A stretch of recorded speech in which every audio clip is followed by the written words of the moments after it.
atong gisgutan ang may tungod sa unfruitfulness bagayson. And karon hisgutan nato ang opposite nga word sa word nga unfruitfulness, which is fruitfulness. Pagka mabungahon. Ang tanan gayon fruitfulness. Ang tanan gusto mabunga mo singit og praise the Lord. Praise God. Hallelujah. Ang atong buhi nga Dios mingigsoon, buot niya nga ang matag usa ka nato magapamunga diha sa espiritu. Amen. Praise God. Ni atong Domingo atong nihibaw-an mga igsoon that there are different factors nga kanabang hinungdan nga nung dili makapamunga ang matag usa ka nato sa espirituhanon nga bahid. It could be mga igsoon nga ang seed mga igsoon is kanabang hinungdan nga nung dili siya magatubo is because of the worries na sa kinabuhi and the deceitfulness of wealth nga maoy mutukob sa maong nga liso mga igsoon.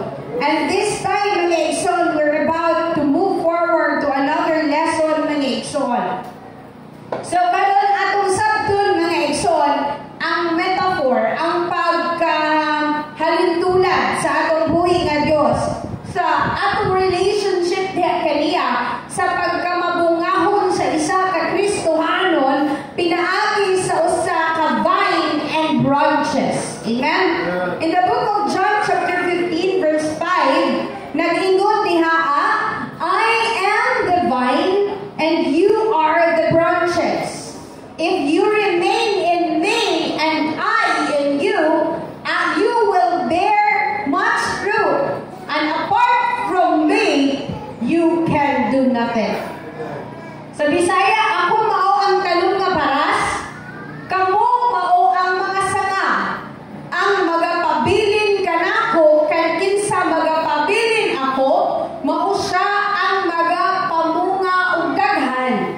Kay gawas kanako, wala gayud kamoy arang mahimo. Kinsa man diri ang nagahuna-huna nga kung siya sa iyang kaugalingon ang magapamuhat lamang mga igsoon, mahimo siyang successful sa kinabuhi. Mahimo siya mga igsoon nga magamabungahon sa tanan niya nga pagabuhaton. But then the Bible mga igsoon is saying that apart from the Lord, we can do nothing. Sa mga igsoon, tungod kay last Sunday atong gihisgutan nga ang hinungdan nga nung dili utubo ang seed is because machoke kini sa deceitfulness of wealth in this world. Then hinungdan mga igsoon nga nung dili makapamunga is because we are apart from the Lord also. Kay lahi naman ang atong gigukod. Ang atong gigukod dili naman ang atong buhi nga Dios mga igsoon, dili naman siya ang ginapangita nato, kundi lahi naman ang atong ginapangita. Mga butang naman niini kalibutan. Kini nga bersikulo mga igsoon in John chapter 15 verse 5 na emphasize ni siya mga igsoon sa connection nato between believers. Kita nga mao ang naa sa branches, mao ang mga sanga sa usa ka vine mga igsoon nga mao ang atong buhi nga Dios. We are just connected to the Lord. O kung putlon manggaling ta mga igsoon, wala na gid tay pulos tiining kalibutana. Wala na gid pulos ang spiritual na bahin nato kung makak-off kini gikan sa vine nga mao ang atong buhi nga Dios. Gi-highlight lamang meaning of verse mga igsoon nga sa spiritual na aspect, when we talk about spiritual fruits mga igsoon,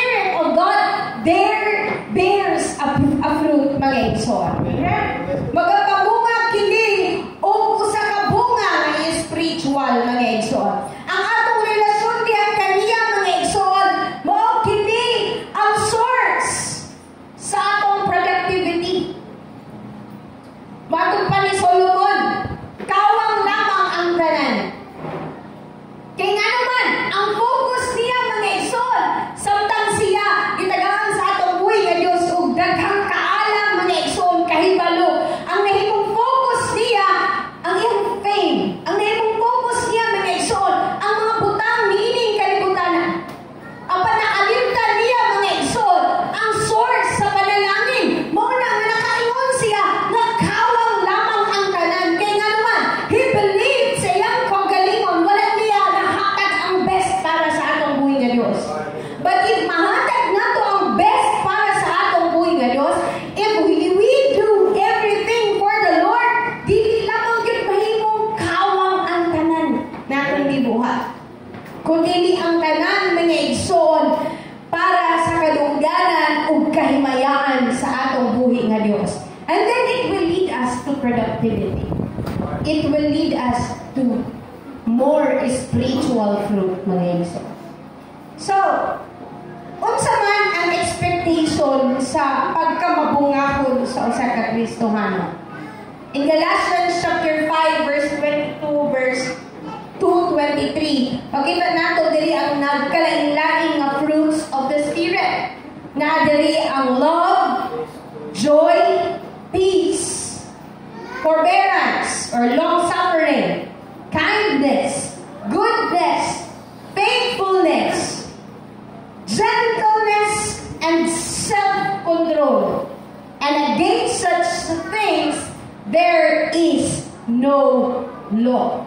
If we are cut off from the vine, dili gyud ta magkaroon ng ingon anak nga bunga. I-assess nato ang atong kagalingon. Naa pa ba sa ako ang gugma?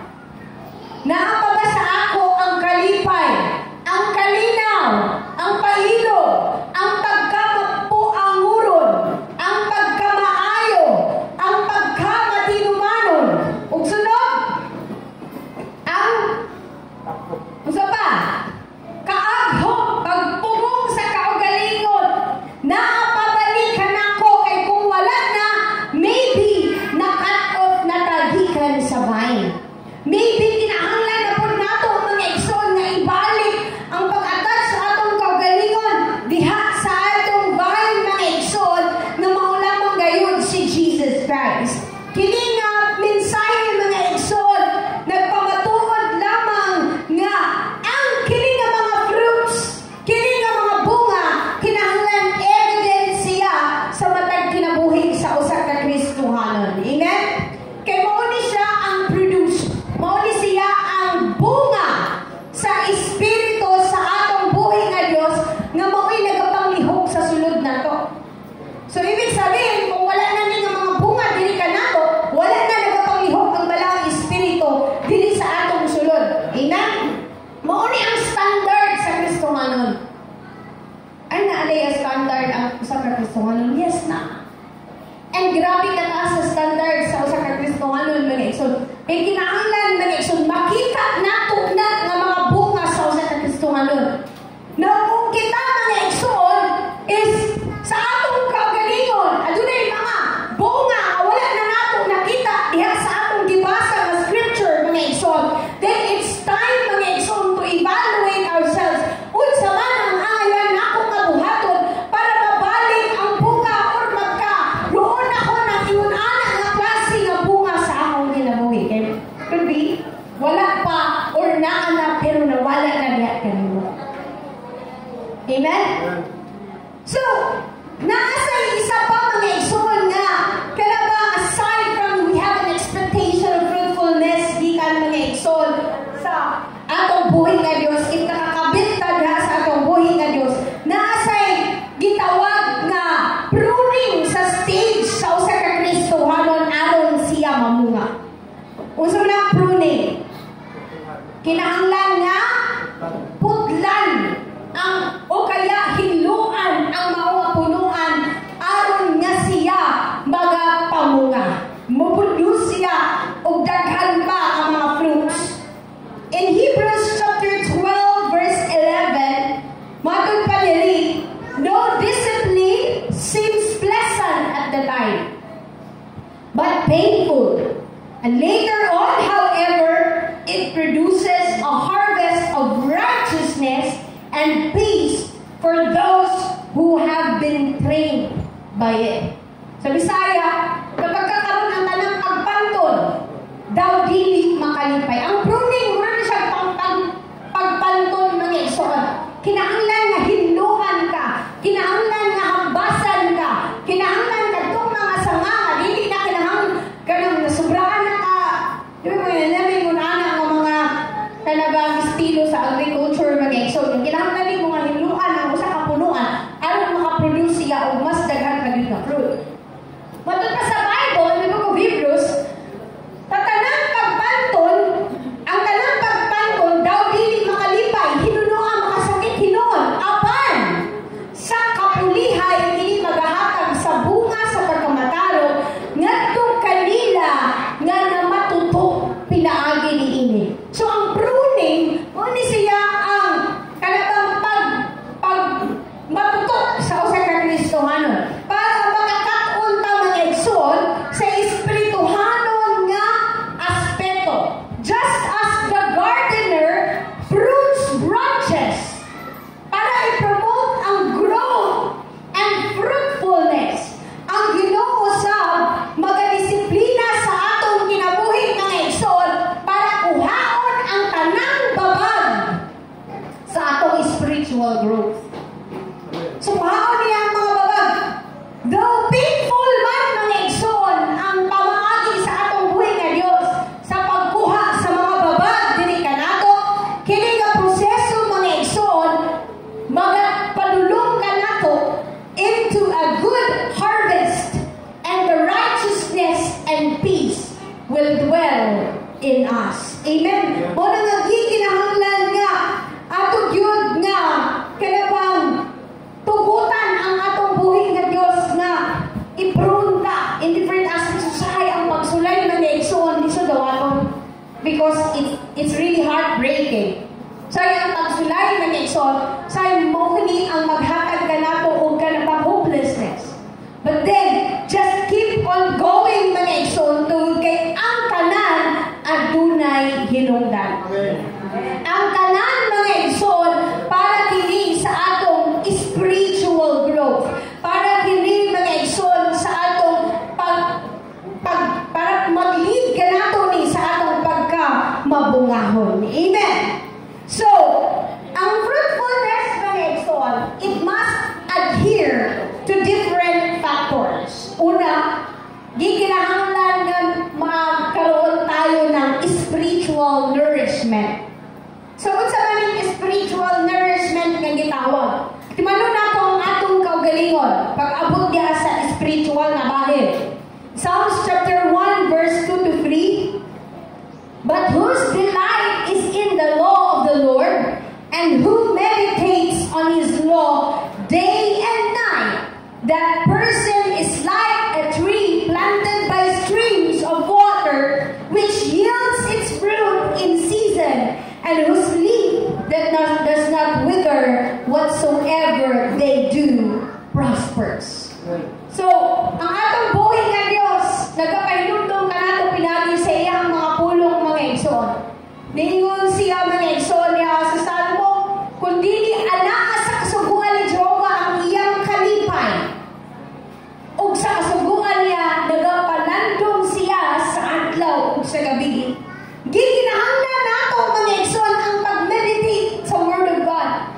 This is one of the spiritual nourishments nga atong gikinahanglan. Kay kung nag-meditate ta diha sa iyang mga pulong, nga diha sa mga pag-ampo mga igsoon, dili nato i-neglect ang mga pag-ampo, dili nato i-neglect ang pag-study sa Word of God, dili nato i-neglect ang fellowship na sama niini tungod kay mauni mga igsoon ang maghatag kanato og spiritual nourishment and fruitfulness.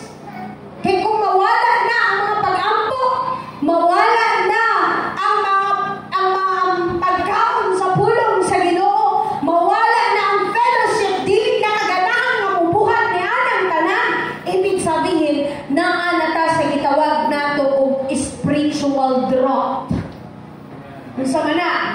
Pagka nag-drought, pagkauga diya sa espirituhanon nga bahin. Hinungdan, dili na kita mamahim mo mubunga. Sumagod na mo sa kapunuan nga dili na mabubuan. muhamtong yun na sa pagkamatay. The same mga igsoon, kung dili na nato pabugbog diri sa atong kaugalingon, bala ang Espiritu sa atong buhi nga Dios na ato lamang maangkon kung kita mag-meditate, mag-ampo diha kaniya mga igsoon. Ang atong buhi nga Dios mga igsoon, magkahinay-hinay nga mo-cut off diri ka nato, hinungdan magkaroon tayo ng spiritual growth. Let us always strive mga igsoon for spiritual fruitfulness. Amen? Ikaduha mga igsoon nga importante nga kinahanglan natong hinumduman aron kita magapamunga, kinahanglan aduna tay connection from the vine.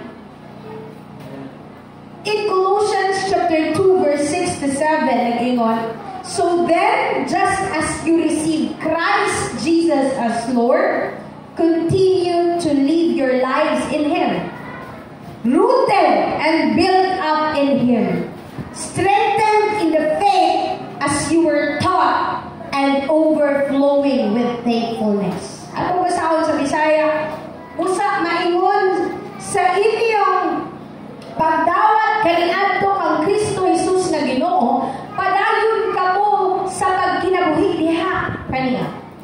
So we were encouraged to continue to live in Him.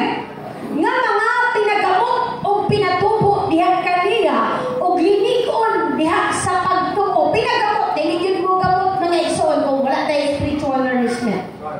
Dili yun mo gamot kung dili ka padayon nga magtungkal, padayon nga i-sustain mga igsoon ang balang espiritu diri ka nato.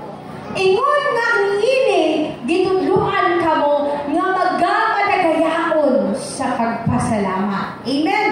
Praise God. Kinahanglan magapabilin kita nga rooted and grounded in Christ mga igsoon. Tungod kay kini kinahanglan nato for spiritual vitality. Dili ta mabuhi.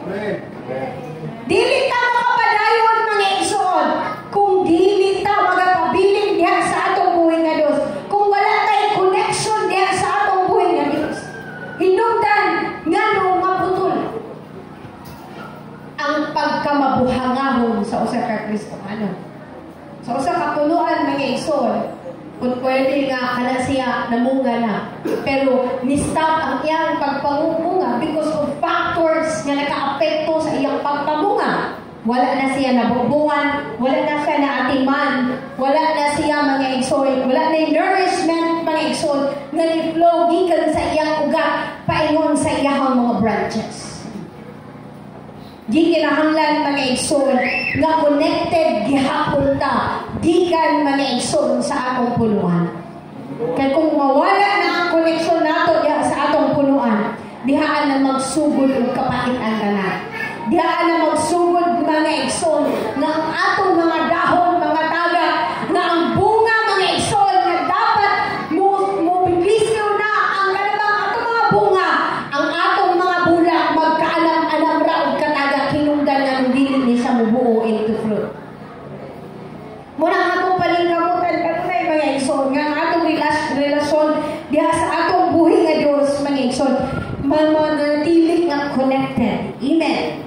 Ikatulong mga igsoon is that we have to accept this what we call pruning. Ngayon na kung isbutan kung saan pruning. O karon gi-encourage ka na i-accept kining nga challenge. Kining the challenge of pruning. Kining hinluan ta para produce ta og fruit o kaya para mas mutubo pagid ta. No? In Proverbs chapter 3 verse 11 to 12, nag-ingon diha, my son, do not despise the Lord's discipline. This is New International Version. And do not resent His rebuke, because the Lord disciplines those He loves. As a father, the son delights in Him. So, walay i-rebuke kung dili ka gihigugma sa Ginoo. Ang usa ka ginikanan, pasagdan na niya ang iyang anak, kung wala din higugma ang iyang anak. Pasagdan na niya, ang bubuhat niya. Pasagdi na. Kapoy sige badlong. Pasagdi na, malan na siya, mutubo na siya, walay hadlok sa Ginoo. Pero ang usa ka ginikanan nga, doon ay dako na pag-gugma, paghigugma,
Sa wali, sa ay manigot ka mga igsoon sa mga mensahe sa atong buhay nga Dios.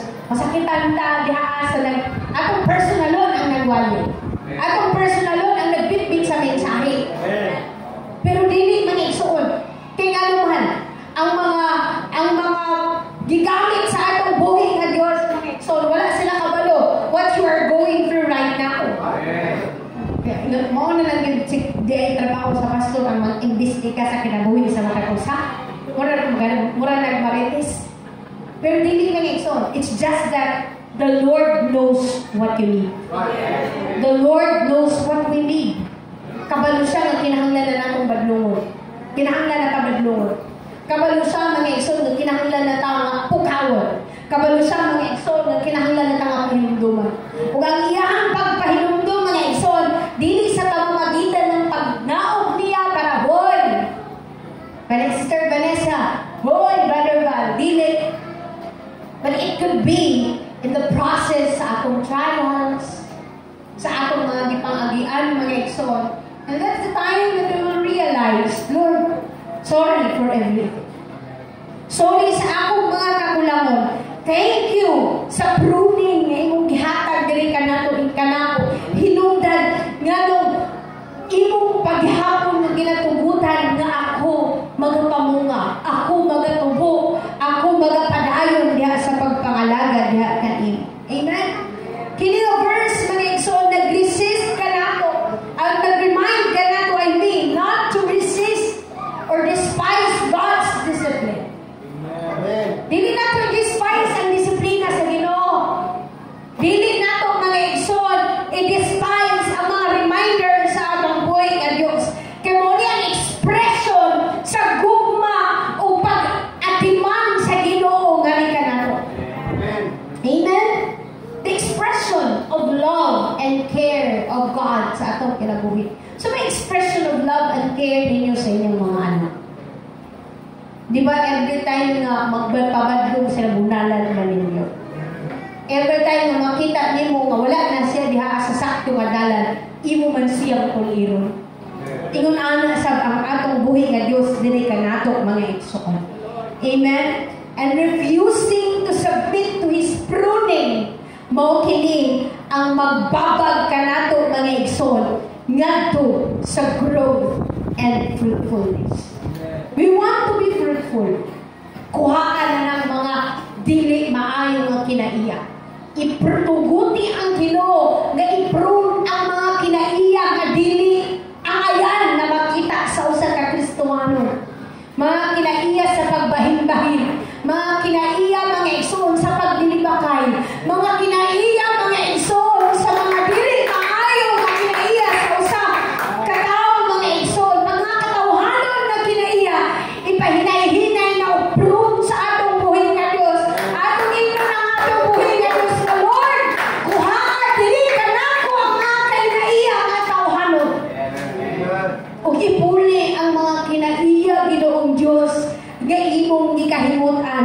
Kinaiya mga magahatag og kahimayaan og kalungganan diha kanimo Ginoo. Og kinaiya nga makita sa kalibutan ang kahayag sa usa ka Kristohano.